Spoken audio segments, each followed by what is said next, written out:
Hi, I'm Mimi Chan. Welcome to Culture Chat. Thanks for joining the conversation.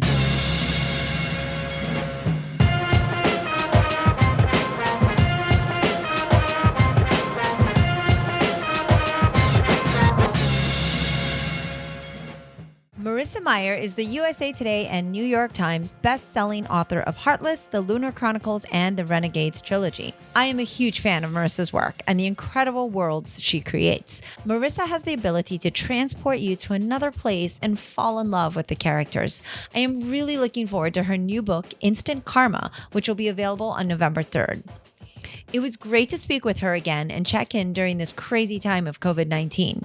Beyond being an incredible writer, Marissa is a truly caring and sincere person. I was excited to learn when her passion for protecting the environment began and about the many dangers that faces sea animals today. It is always an honor to talk with guests like Marissa, and I hope to continue to bring these conversations to you. In order to help me do that, please share this podcast with others. You can also take one extra step to show your love by donating to the show on patreon.com or on culturechatpodcast.com. Thank you so much for the support. If you'd like to leave me comments or suggestions, email me at mimi@culturechatpodcast.com or reach out on social media at SifuMimiChan.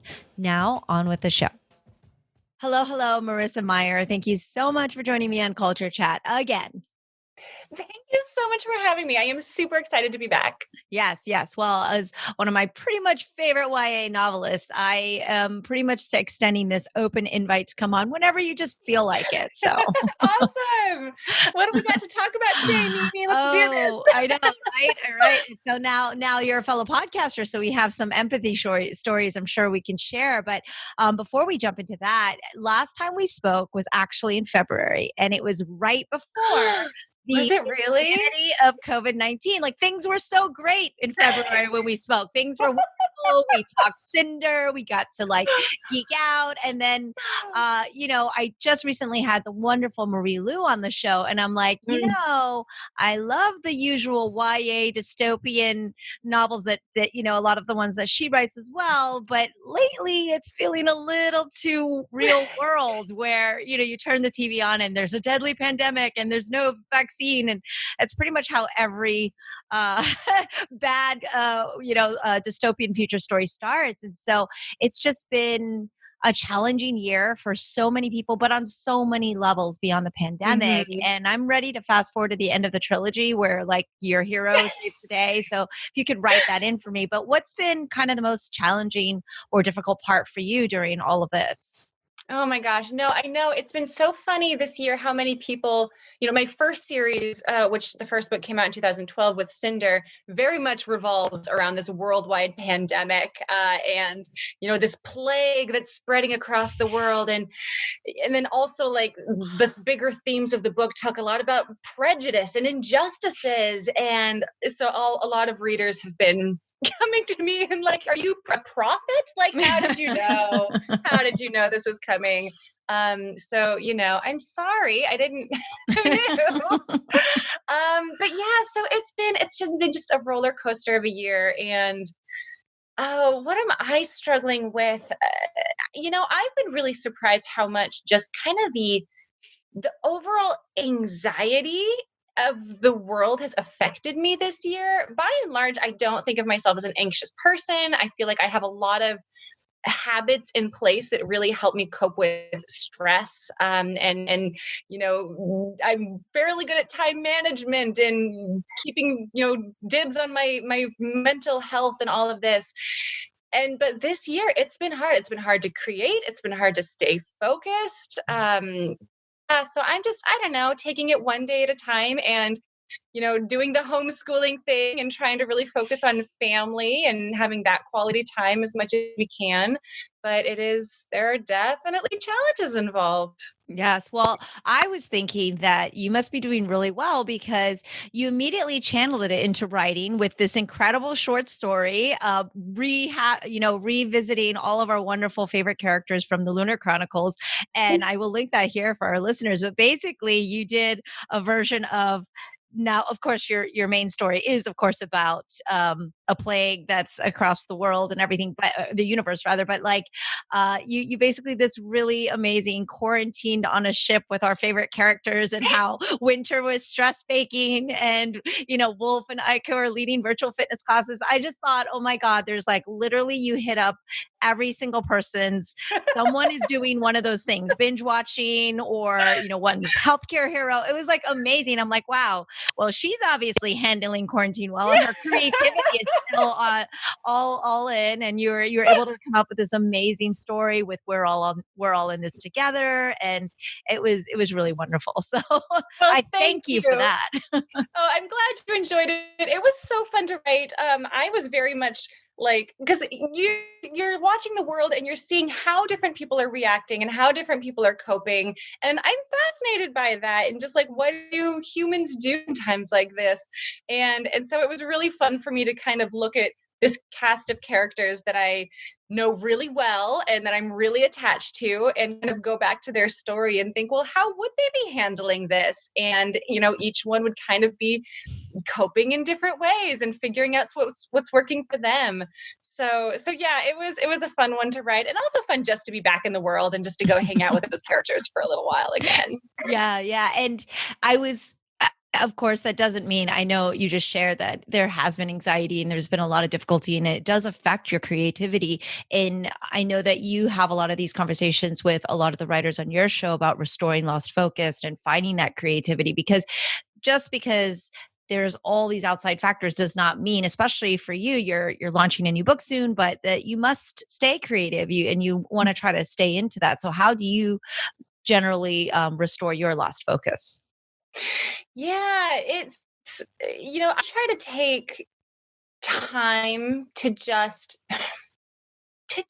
be. It can be really really hard, just to find moments in your day to not do anything, whether it's, just sit on the couch and stare out the window for a few minutes, or lay in bed for a few extra minutes before you get up and start your day, or if you can find those little pockets, to just let your mind wander and be free, before you just dive into, what do I have to do now, what do I have to do now.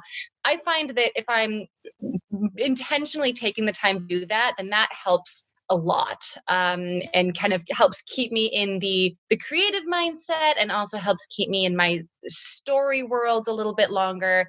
And so that's really necessary for me. And I can tell the days when I haven't taken the time to do that is when now my stress levels are really high, and I'm like, oh gosh, how am I going to get it all done? And I haven't written my words today, and I still have all of these other things to do. And it just is such a totally different way to go through my day.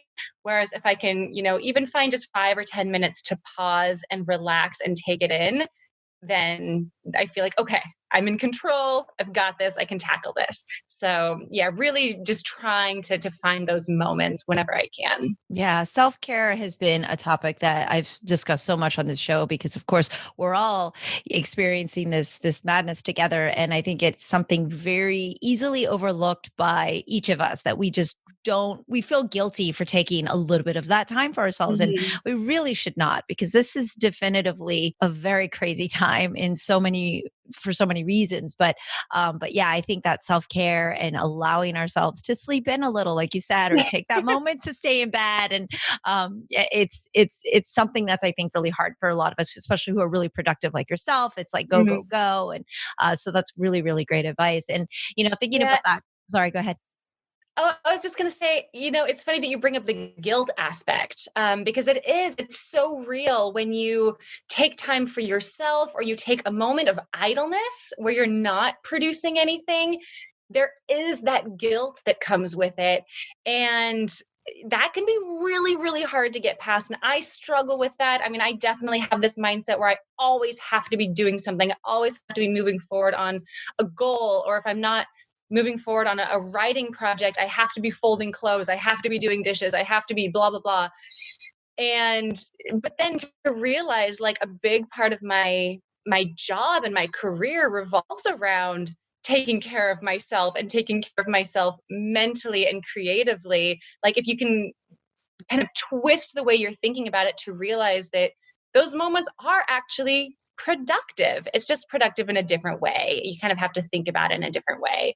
Absolutely. But yeah, it's tough to get past, and I'm not always there. I'm not perfect about it, but I am working on We all are. And, thinking about that short story where our happy Captain Thorn, he started a podcast, I think, I think you had actually planned to do your podcast before quarantine it. hit. And it just happened to seem like, oh, well, Marissa's doing a podcast now because now she's in quarantine. But I think it didn't really go that way. Maybe tell me a little about your inspiration for The Happy Writer, which is amazing, by the way. I'm like, oh, wow, we get to just listen to you, who knows so much about writing, discuss all these wonderful things with so many wonderful writers. So what was the inspiration behind that? Well, thank you. I'm super glad that you're enjoying it. It's been such a fun project, and I'm really glad that I started it. But yeah, I had the idea for starting a podcast for at least a few, maybe 2 or 3 years. And just one of those ideas that kind of hangs out in the back of your head is, oh, wouldn't it be fun to someday maybe give this a shot? But it never felt like a priority. And then yeah, COVID hit and all of our travel got canceled, and all of these, wonderful book events that I was really excited to go to got canceled. And for me, a big part of a big joy that I get from my career is meeting and talking to other authors and writers. And I get to do that in bits and pieces. I'll go to a festival and then I'll go to a conference, and just having that time to talk to other writers is so inspiring for me. And suddenly that was taken away. And so that was one of the catalysts that I didn't want to lose those connections. I wanted to still have these opportunities to talk to other writers.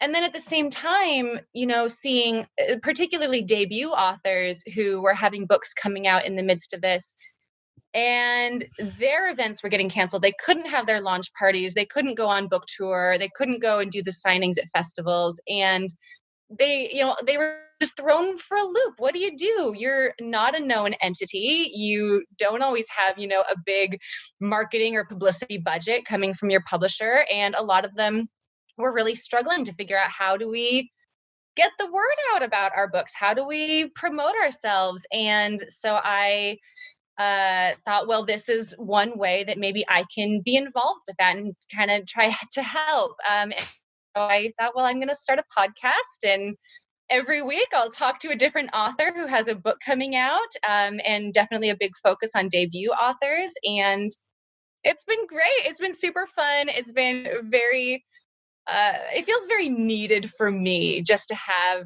that time to, like we're talking about, that time to kind of take care of yourself. And this is good for my mental health, to reach out and have these conversations and know that I, like them, I'm not alone either. We're all kind of going through this together. Yeah. And I talked to a lot of comic creators. That's kind of a big pool of guests that I have on the show, and they're a very close knit community. Is it the same for YA novelists? Like, do you all know each other? Like, a lot of the writers you have on the show, it seems like you know them well, or of course, like you said, you meet in different conventions. But is it a pretty close knit community? I would say yes. The YA community and kind of kidlit in general, it extends into middle grade. Hmm. Very close, very supportive of each other, and it's a great community. And there are people that you kind of build these friendships in like 5-minute meetings. You're at BookCon and you cross paths and you're like, hey, I know you, I read your book, or hey, I follow you on Twitter. And then, you have this quick interaction and suddenly you feel like best friends, but oh, I have to get to a panel. Oh, I have to get to a signing, and so it's like these little brief meetings. So it can be hard to, have a full half hour to really sit and talk craft and talk career. But nevertheless, you do feel like I know this person, I care about this person, I want to support this person.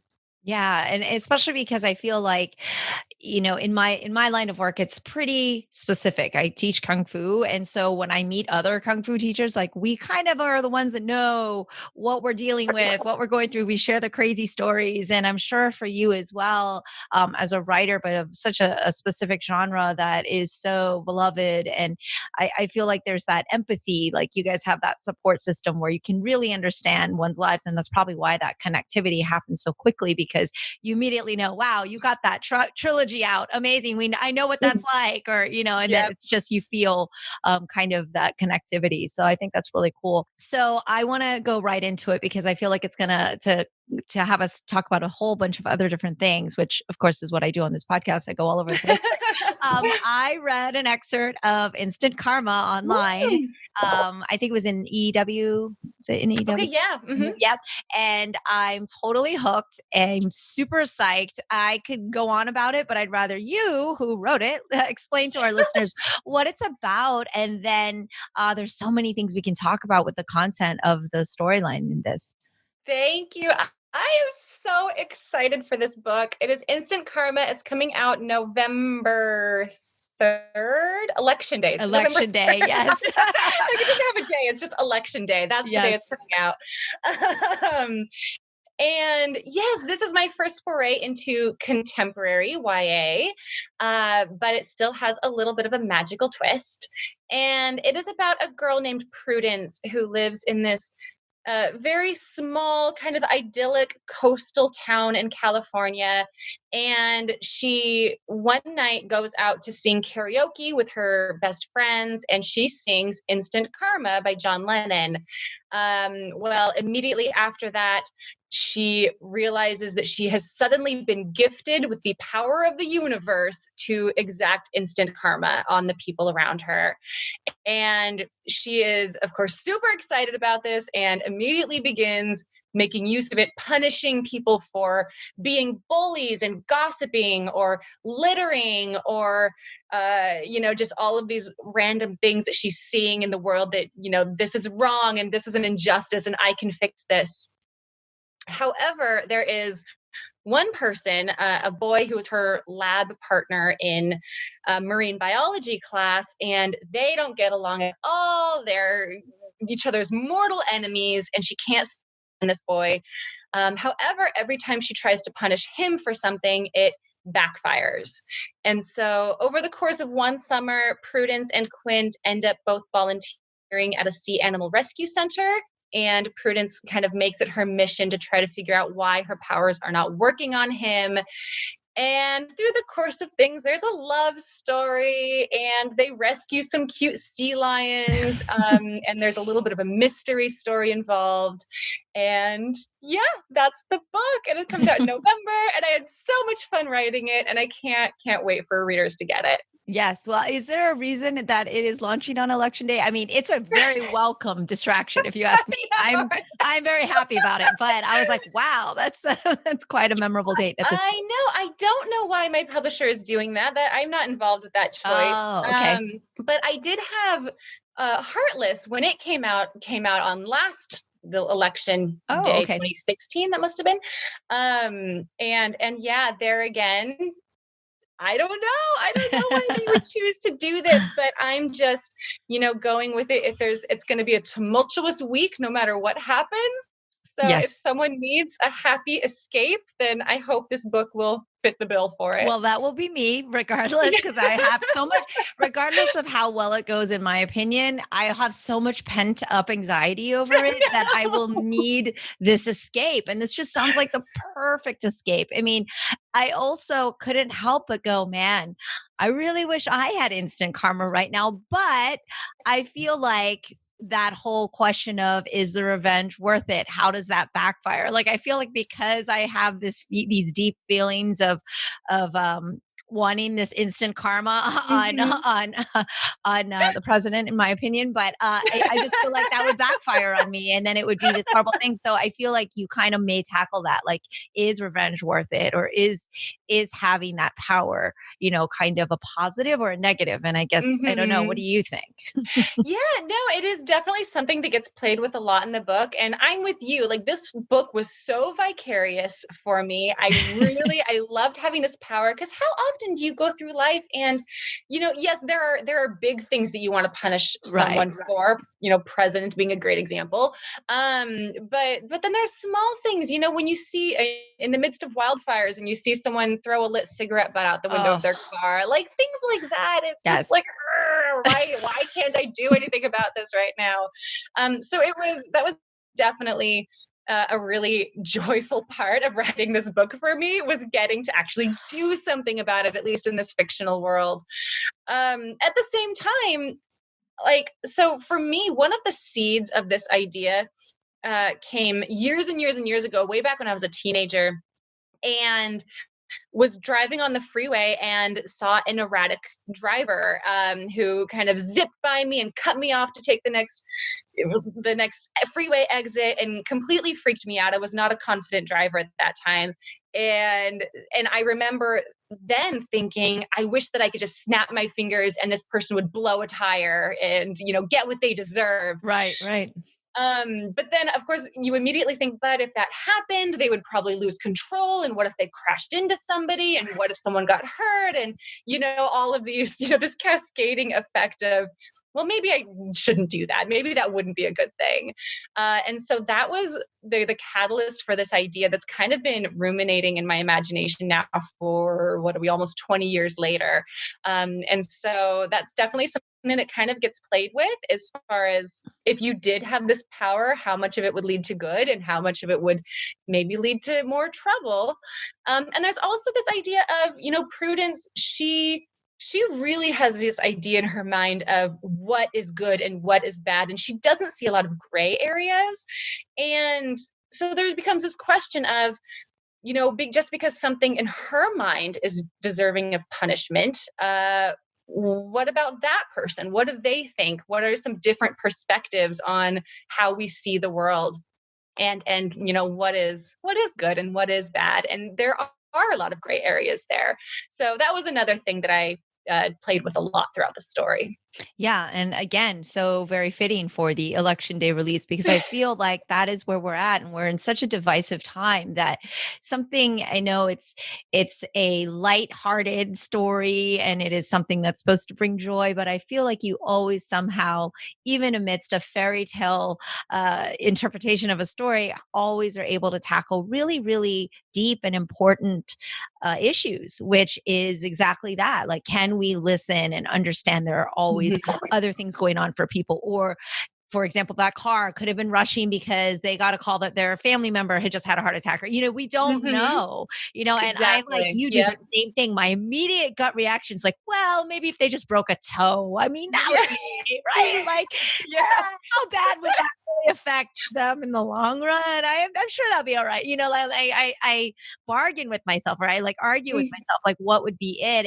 And as I've aged, I've come to hopefully mature on the subject, where I go, well, I don't exactly know. And so I do try very hard to have the discussions or seek out better information when you can, obviously, like strangers driving around. But I think that is something greatly missing in our society right now, which is that understanding and that empathy. And so I love that this story tackles that, because I think your demographic is one that needs to be thinking about these things, because that's our future, right? These are the readers. These are the youth that are hopefully going to shape us as humans and hopefully leave a better historic mark than has been the last few years. But another thing that I loved was the whole eco tourism, the environment, those issues that you were tackling in this book. And again, I know this is meant to be a really light, fun story, but I can't help but read into that, as I've had, the director of the Save the Manatees on my show, and I was horrified by all the information he gave me. Though I was like, so you're saying our marine environment's screwed, and we're like in big, big trouble. I know. So, but yes, like, you think about these sea animals, and obviously the excerpt you had online, the issue there was the shark fin issue. And of course, being of Chinese descent, like when I grew up, I was told, like, this is a delicacy and it is special. And I was like, yeah, I want this soup. And then as I've aged and gotten older and information comes to you, you're like, oh my God, this is horrible. We're killing off the sharks. And then they're demonized from Jaws and so on and so on. Of course. So I'd love to hear a little bit about your passion for that, because obviously you have a passion for that because of how you've written, even in just this first little excerpt. So I'd love to hear about your take on these things. Absolutely. But I have to ask, have you had shark fin soup? Mm-hmm. Yeah? Is Yes. it good? Because this is one of those things, like, I am a very experimental eater. I Yes. love trying foods from different cuisines and around the world, and I like shark fin soup is one of those things that I am dying to try, but I will never allow myself to Right, try it right. Well, knowing the now environmental implications. yeah, you missed the window where you Yeah, right, know. we're past that. Yes. But I'm so Um, curious about it. oh yeah, it's quite good. I mean, it's like a nice Chinese soup, but it's very traditional. And honestly, it's done for weddings, for special occasions, Mhm. because it is culturally like this delicacy. And hopefully now there's a lot more information. But I just saw a documentary where they went to Hong Kong just even a year or so ago, and they're still selling it, and it's still there. Yeah, So it's going to take a long time for the culture over there to change. As I mean, right. it's like the oldest civilization still in existence, right? So of course it will take a while, but I mean, Mhm. I feel like this next generation have better understanding about climate change and environment and things. So yes, it is tasty, but again, like you, I'm like, okay, I don't have to eat Yeah. it ever again, but I mean, at least I got to try it. So Yeah, right. I am a little bit jealous. but I thought it was so funny that that was the excerpt that happened to be available online. I'm like, oh gosh, I'm feeling so guilty right now. Oh, that's so funny. No, no, no. I mean, it's an awareness thing. And if you're not aware, then, Yeah, it's yeah. not your fault. But no, for me, I am very concerned about the environment. I have been since I was a kid. I remember, learning about like recycling in elementary school. And that just at the time set me off on this like panic about like it's my generation, we have to save the planet. And I remember going to the library, my parents taking me to the library and checking out this huge tome on planet earth and environmentalism. And my parents, I mean, I don't know, I was 10 maybe, and my parents were like, what are you reading? Well, I was you like, we had to have to save the save the earth, planet, mom obviously. and Yes. dad. I have a calling. um yeah, so I mean, I've calmed down from that a little bit. I'm not in general an alarmist. Yeah, but to be fair, because I feel like you are younger than me by all means, but there were a lot of shows that were like, if we don't, the aerosol cans Yeah, are bad, and if we don't save the planet, it felt right, a right. little bit Even there's even the apocalyptic. Star Trek movie, like Yeah. about the saving the whales. Like even Star Trek has their environmental angle. um yeah, so anyway, so this is something that I do believe in my heart is it's a problem, and we need to be aware of it, we need to be thinking, and we all need to be working together. And of course that brings us all back to politics and the divisiveness of the world, which is really too bad because it's not the sea animals fault. I Exactly. think we can all agree on that. So yeah, the book is I'm not a writer that like tries to guilt my readers or tries to like I give these messages where like I'm brainwashing you, you have to do something about this. But nevertheless, it is definitely a theme throughout the book. And I it talks a lot about different ways that ecotourism and humanity are harming, particularly the oceans, is kind of the main focus in this story. And some ways that people can also maybe change and maybe do better. And if the book happens to inspire someone to give up plastic bags and start bringing tote bags or whatever, like that would be awesome. I would be thrilled about that. I think it's really important for us to remember that it takes baby steps. You don't have to, if you want to be a part of the solution, you don't have to completely overhaul your life overnight.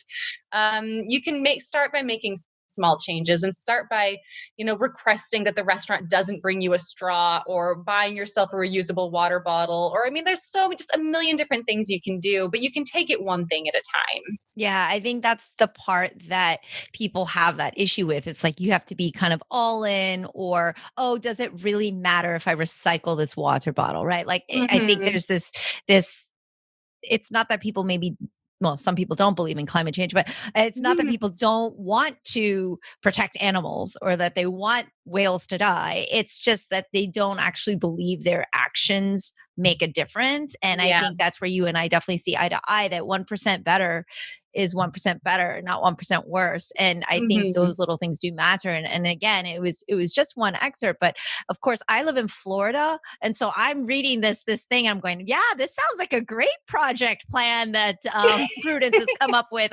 They should be implementing that here. And but I think what you're saying also resonates because it is also, lots of people here go to the beach. That's the thing. And if they're just a little diligent and they pick up their trash and just even actions like that do make a difference because you see all the animals with the Coke bottle things around their neck and the Yeah. plastic stuff, and Mhm. it's horrible. And so I do want listeners to remember that as well. Like, it does matter. Your actions always have consequences and do make differences. So I think that's a big Mhm. thing. Another thing that kind of resonated was it made me feel like I was in high school again, kind of reliving that presentation thing and having a partner I didn't like and going, I'm doing all the work. And Yes, I always end up doing all of the yes. work. And so I wonder because, I've been fortunate. This is the second time I've spoken to you, and I've learned that, if you write in there, the superpowers you write for your characters are no accident, like not having to sleep and now having this instant karma. Like, I'm getting to know the lovely Marissa Meyer. And I'm curious what life was like for you in high school. Oh, I mean, for the most part, it was good. Hmm. I was one of those kids. It was kind of middle tier. Like, I was nerdy and I played Dungeons and Dragons and I was in the anime club. And so I was by no means like popular. But at the same time, I had my close knit group of friends, and yeah, so I was not miserable in high school, but at the same time, I was very driven, very ambitious, and very much felt like, okay, I'm ready to move on. I'm ready to move on with my life. Let's do make something happen. Um, so I don't know if they have anything like this in Florida, but in Washington, we have a great program called Running Start, where students for their junior and senior years can leave high school and go to college, and earn credit toward both at the same Yes. time. So I did that. I was so ready to leave high school and feel like I was making more quick progress on my life. And so I pretty much got out of high school as quickly as I could. And then entering college was awesome, and I loved college. Yes, yeah, there is that difference. I totally understand. I did exactly the same thing. It's called, I think, well, it was called at the time dual enrollment. God knows what it's called now. I don't know. Right. It's Okay. been like so many years. But I Yeah. think that there's something to be said for that. It's like that middle ground of, I didn't have this horrible high school experience, but I was totally ready to get my life started because obviously you had to save the planet. So you had things Right. I to had do. things to do, people. One of the things I'm always curious about, I've been fortunate to talk to a lot of writers, is, choosing names for your characters. I love Prudence and Quint. I mean, they're not like, this is Jill and Jack, or this is, I mean, they're all, do you choose them right away, or do you kind of write your character a little first and then choose the names? Yeah, it totally depends on the character. Prudence and Quint are unusual because they are both named after things in the real world. Not just I named them after real inspirations, but in the books, their parents named them after different things. So Prudence, her family is super into the Beatles. Her parents are Beatles obsessed. They have 5 kids who have all been named after Beatles songs. And they own a record store, and so there's just a lot of Beatles stuff happening.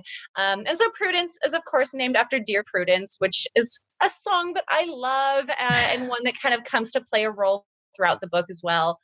And then Quint is named after Captain Quint in the Jaws movie.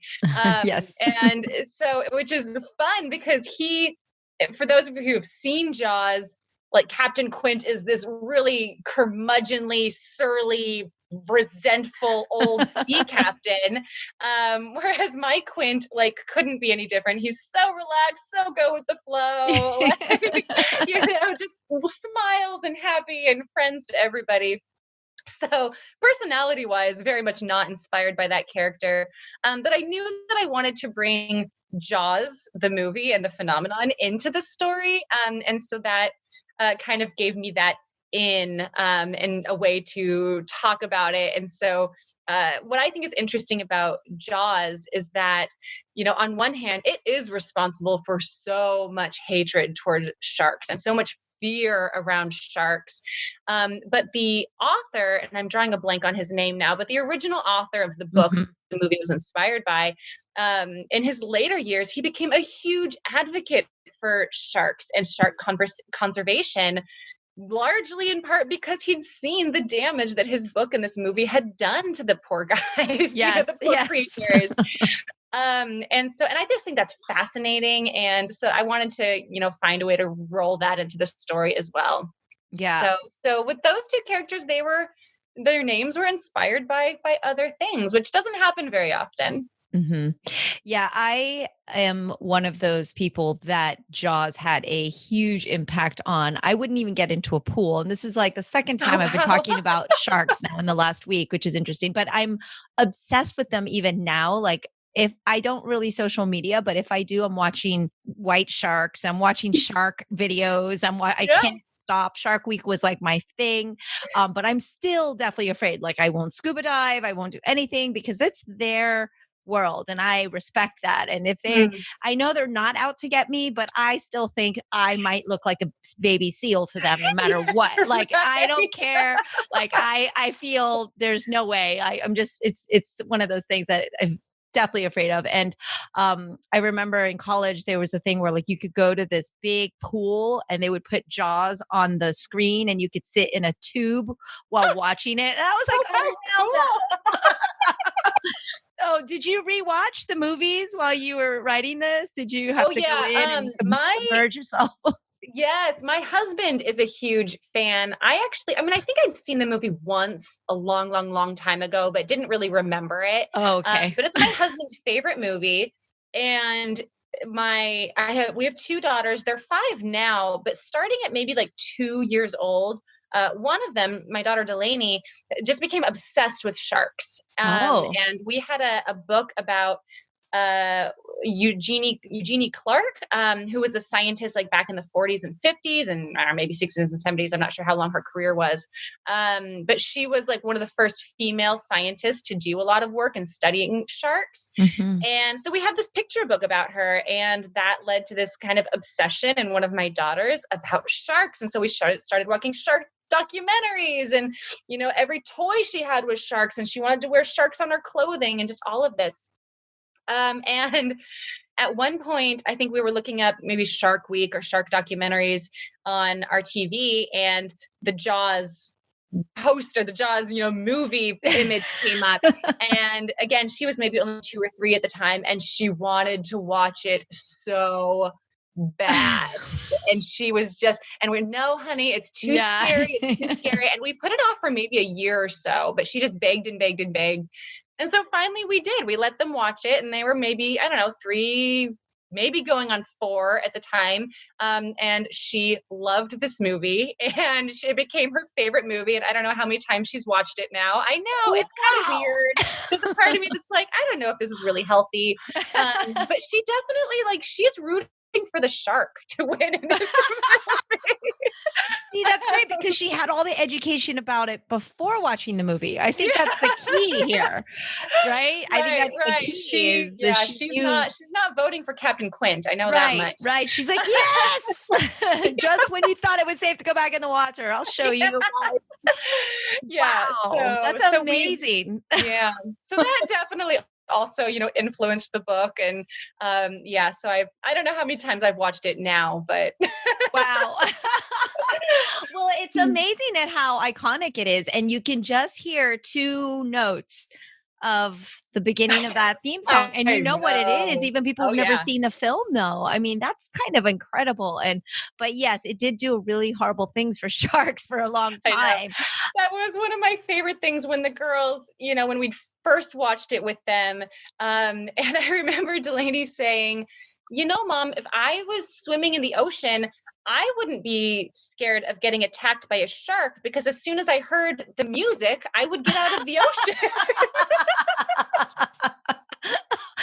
That's the best. Yeah, right. Solid plan. Solid plan.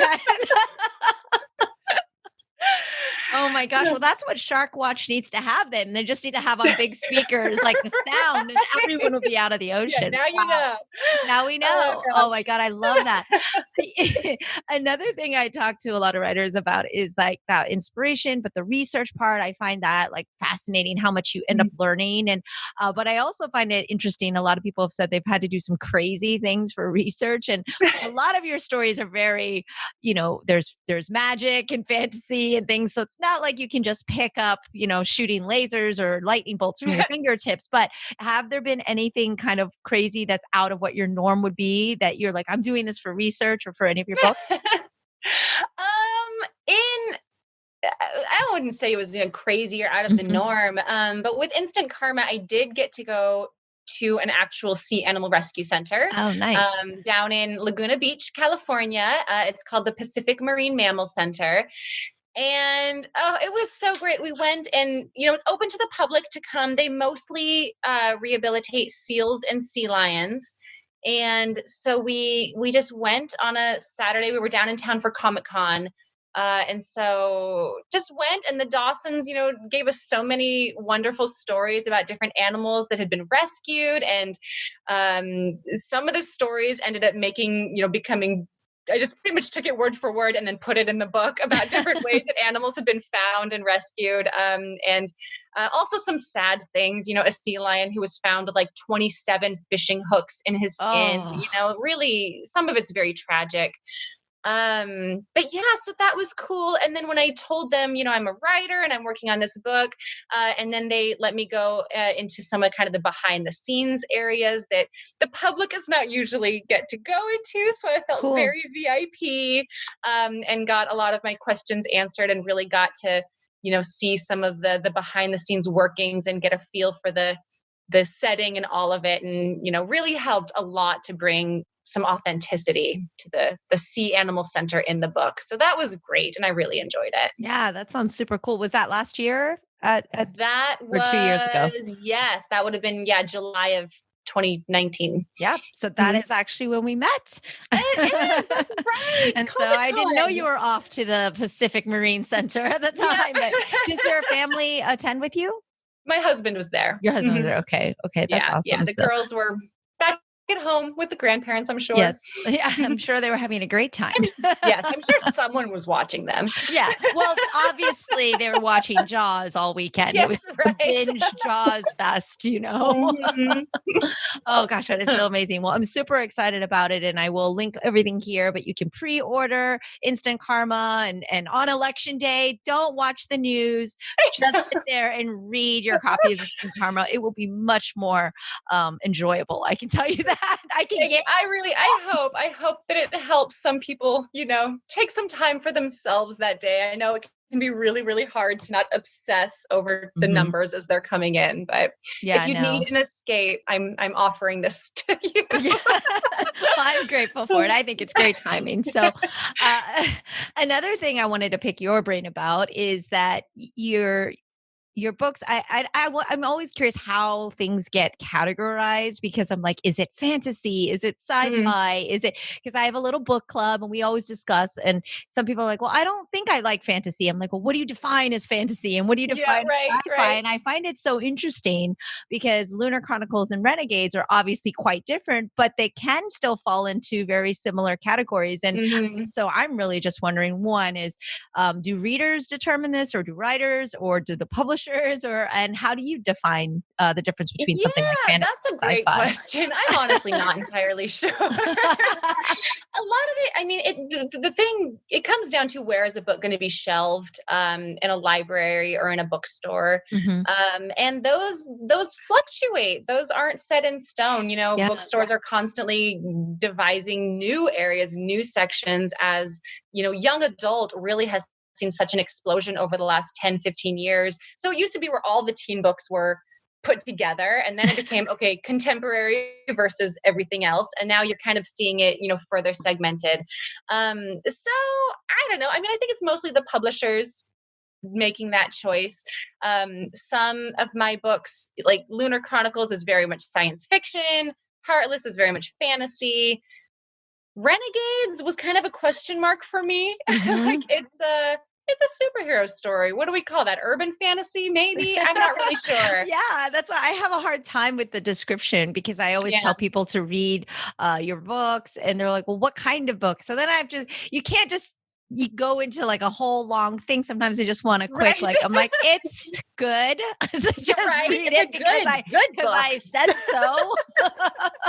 But like you Yeah. said, like Renegades, I'm like, well, there are superheroes, but they're not regular superheroes, but there's a little bit of sci-fi and a little bit of fantasy. And I was trying to tell my Yeah. friends, I'm like, if there's Yeah. a dragon, it's fantasy. Yeah. Right. There you go. That's a dead giveaway. That's a dead giveaway. And they're like, oh, okay. And I'm like, science fiction is, yeah. So Yeah. I always Action find that, adventure, maybe? yeah, Action yeah, adventure could be. yeah, yeah. Yeah, yeah, I know. And with instant karma, there is that magical element, but it's Right. very much a contemporary romance. Mhm. Like it's a contemporary romance. Don't get hung up on the fantasy part. Right, exactly, in certain terms of the story. But so what have you been reading lately, or what have you been doing to kind of relax? And I know that you said you take some time for yourself. Obviously, you're busy homeschooling, so I'm I sure you have to know. read for that because Homeschooling. Who knew? Who knew we'd be wow, homeschooling? yeah, um, Yeah, no, reading, I mean, that's another great thing about doing the podcast is that it's really expanded, the okay, books that I'm reading, and introduced me to so many new authors and so many great debuts this year. So that's been extraordinary. Some of the ones that have really, really stuck out to me this year, Roshni Chokshi and her Gilded Wolves and Silvered Serpents, which I think just comes out today. I think Silvered Serpents is coming out today. Mm. Except for I don't know when you're publishing this episode, so it's out now. But those are fabulous. They're so good, very rich, just in the world building and the magic system, and a great cast of characters. So those have been really some of the highlights for me of this year, my reading journey. I also recently finished Legendborn, by Tracy Dion. Tracy Dion. Yeah. So I just finished Legendborn by Tracy Dion, which was also just fantastic. A great twist on the King Arthur legend, but kind Oh, of in I a love that. contemporary world. Really enjoyed that one. Oh gosh, but there's been so many. I mean, it's Yes, one of those yes. things where you're reading a new book every week, and then it can be hard to be like, I've loved so many of them, but I can't think of Mhm. any. No, completely understand. And so for your podcast, for example, like you said, mostly you're interviewing writers who have a book that is releasing, and For that the was one most of the part, for yeah. the most part, yeah. And I mean, I wanted to kind of talk to you a little bit about that because obviously conventions and book festivals and all of these things have been canceled, and like you said, it's been so detrimental to especially debut books and that. But even for yourself, like you're launching your book, and normally you would be kind of kicking off a tour. And so Mhm. how is there going to be like virtual things the way cons have gone virtual? How has that been affecting you and even for Instant Karma? Yeah, no, I'm in the same boat now with so many other authors, just trying to figure out how are we going to promote this book without being able to go and do the in-person events. And so there are going to be quite a few virtual events coming up. I know I'm booked for a few virtual conferences and festivals. And then we will be doing a big virtual launch party on that Friday. So November, I don't know, October. 6th maybe. Oh, after I've never, okay. Mhm. Yeah, so we'll do a big launch party that Friday. And then people who order the book through some of the participating bookstores will be able to also do kind of like a virtual meet and greet as well.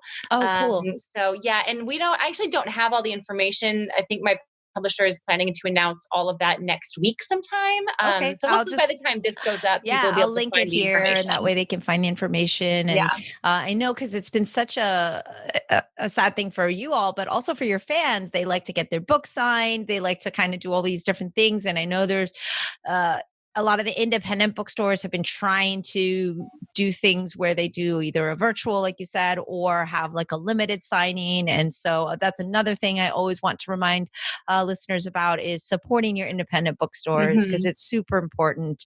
It's a great there's just great resources, and it's a great way for authors to also be able to continue to have kind of more outreach. I mean, yes, you can order on Amazon or whatever, but I think I But think if you have another option, then take the other option. yes, please take the other option. Yeah, because I think that there's just a lot more value into that. So, Mhm. last couple questions because I know you have kind of a hard stop today, but I was curious about like the writing to just write, like as an author, like maybe you're not like, well, I have this book and I have a deadline, I have to get it done. Do you still yourself personally just kind of journal, or do you sometimes just get your thoughts out and not even to revisit it? How is that process for you?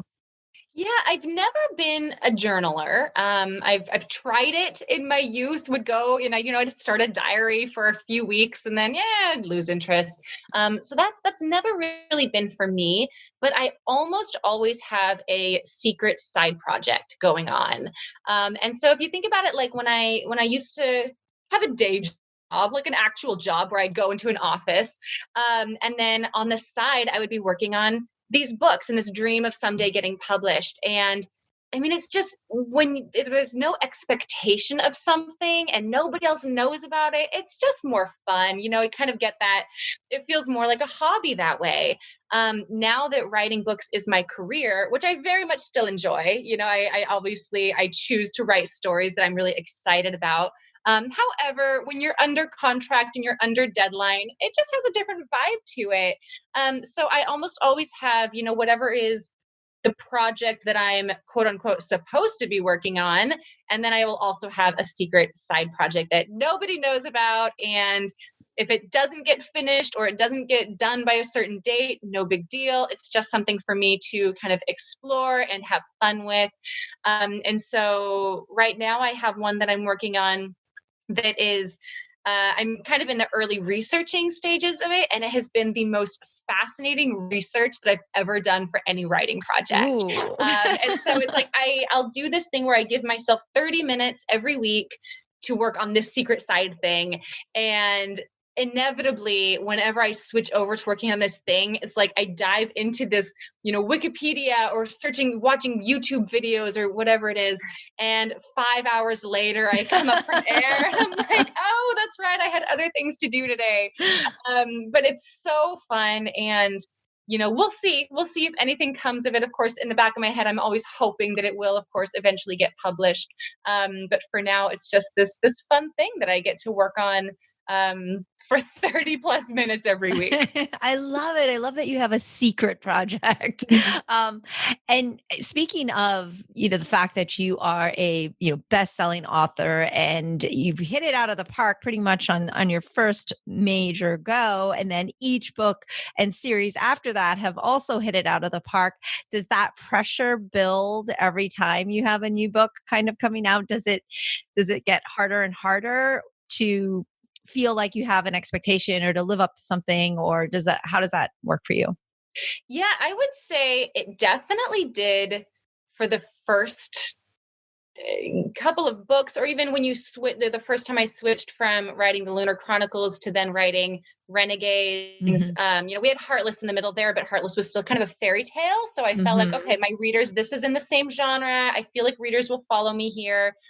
But then going from that to a superhero story, you don't know. You don't know if readers will rebel and be like, no, we only want fairy tales. Give us fairy tales. And so there is a lot of pressure going into that. Or, an author going from writing your first book to your second book, your follow-up. You just don't know how will people respond. And what if I can't do it again? And yeah, there's a ton of pressure that comes with that.